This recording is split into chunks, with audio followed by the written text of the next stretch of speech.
achieve in life, you are, and you always will be, street trash.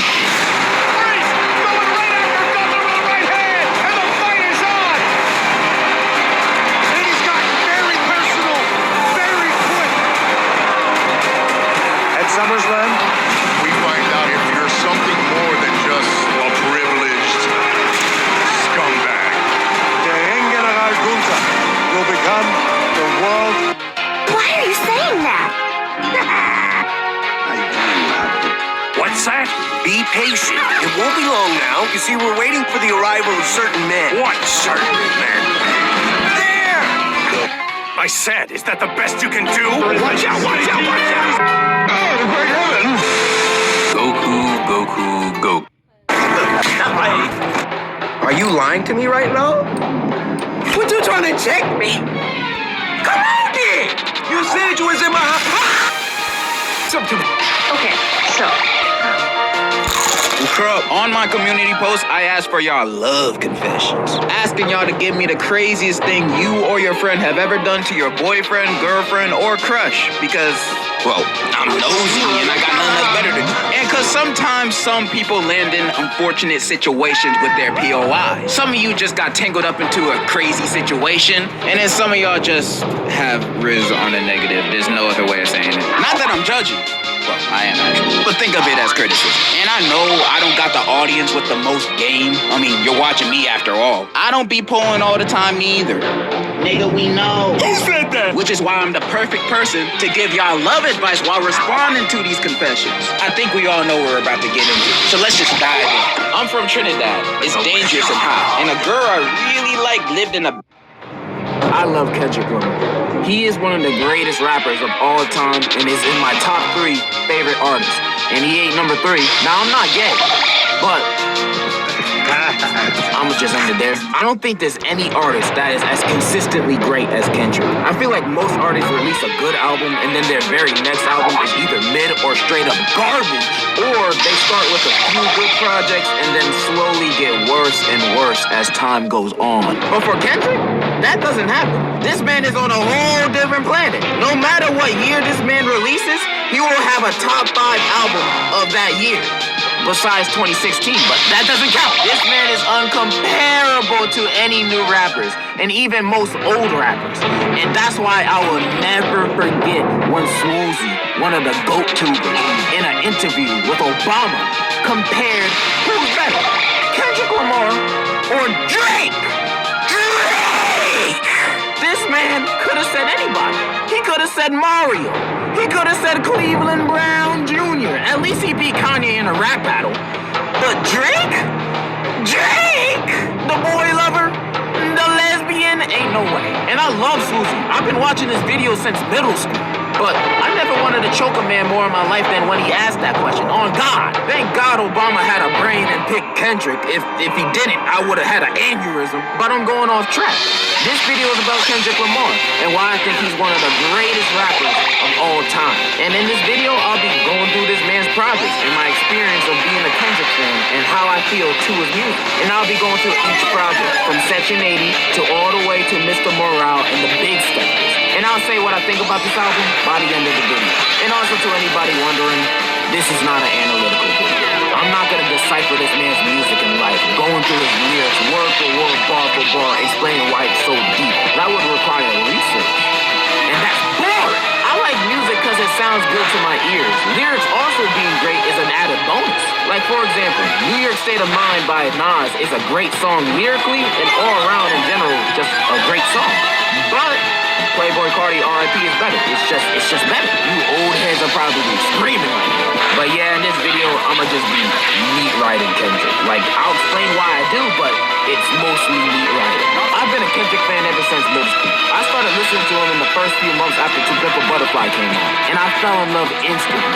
Pause, but low-key unpause because he is the GOAT. And I listened to Kendrick everywhere. At school, on the bus, at home. I put him on the aux whenever my mom let me. He would not leave my rotation. And I was listening to other artists too. Like, I was really into Tyler, the Creator during this time. But this was pre-Flower Boy, so I couldn't exactly play his music on the album. But Kendrick was old always playing, because none of his projects missed. Section 80, a 2011 classic introducing the world to Kendrick and what he can do with that banging hit, ADHD. Something I could relate to. Every song on this project kind of fills me with light nostalgia, because the vibes, man, the vibes! The vibes of this record is unmatched. This album feels like you're driving through a city night road. By the way, I'm not good at describing stuff I like. I'm sorry. You just gotta take my word for it. Section 80 is a great album, and Good Kid, Mad City is even better. Why? It's because some of the greatest hip-hop songs are on this album. Backseat freestyle, going so hard I'm clapping my cheeks. Mad City makes me wanna go crazy. Bitch Don't Kill My Vibe is a vibe. This is a perfect album. Every single song here is great. Even Poetic Justice and Drake's on it. But this was during the time when he was still making good music. This album is a classic. It has a little something for everybody. And it was most definitely best album of that year. What about the Money Store? Get a load of this fucking idiot. This man's music taste is super different, guys. He likes listening to people doo-doo in microphones for music. I actually like the Money Store, though. It's their only good album. After Good Kid, Mad City, we were met with another classic. But a classic among classics. To Pimp a Butterfly. I'ma need a minute to talk about this, because this is my favorite album of all time. Or at least it's tied in first place with The College Dropout. I have never listened to an album like this that was, dare I say, deep. And I'm not talking about fake deep, like Logic's music and being biracial. Like, I don't even know if you can say the other looking like that. Like, literally. I thought Logic was white when I first listened to him. And when I heard Metropolis for the first time, out of nowhere, he was like, who are these niggas? And when listening, I was like, hey, is this allowed? Are my eyes deceiving me? And then the very next song played, and then he said he was biracial, and I was like, oh, alright, that's cool. Anyways, To Pimp a Butterfly is an amazing album. Each and every song on here, I feel, was perfected lyrically and production. Every song on this album has a purpose, discussing a bigger narrative of the race problems that happen in America that is still clearly a problem to this day. And the album does it in a not creepy way, because the songs on their own genuinely sound amazing. It's not just Kendrick preaching into a mic over a beat. That would be boring. Songs like Alright and King Kunta are straight bops. These Walls is also an amazing song. Just don't play the first minute of the song on aux in a car with your coworkers. I definitely didn't do that. Every song on here is just amazing. And also how each song ends in a poem, and the poem gets longer and longer after each song. You know that I remember you as conflicted, misusing your influence. Sometimes I did the same, abusing my power for resentment. Resentment that turned into a deep depression. Found myself screaming in the hotel room. And on the last song of the album, he reads the entire poem, and it turns out he was telling the poem to Drake. Tupac. This is the greatest album of all time. This album is so good that it changed my perspective of the race issues in America entirely. And since it changed me like that, this is now Dr. Umar Johnson's second channel. I will no longer tolerate any more ignorance from my brothers and sisters. First topic of discussion, interracial marriage. If I catch another brother marrying a white woman. Damn, brother, you're more black than me. Carry on. Because behind every strong black D1 athlete is an even stronger white woman. Nah, but seriously, To Pimp a Butterfly is tied with my favorite album of all time. And it's something that everyone should listen to. This is an album you won't regret hearing. And then I'ma skip Untitled Unmastered. This is a great compilation album. I love it. And now we're at Damn. When I first listened to Damn, I was like, damn, this is good. Of course, not as good as Good Kid, Mad City, or my literal favorite album of all time, but this is still a great project. I don't know what else to say other than it's really good. I got loyalty in my DNA. You will never hear me dissing Kendrick. This project definitely had enough hits and replayability for us to wait 5 years for the next one. 5 long years, half a decade of no new Kendrick album. And it's not like we needed it. This man has already proven himself to be one of the greatest ever with his previous albums. It wouldn't matter how good this album was, cause that GOAT title will always reign over his head. I mean, it's still reigning over Eminem's head, and he's released, not so good music as of late. And now we're here at Mr. Morale and the Big Steppers.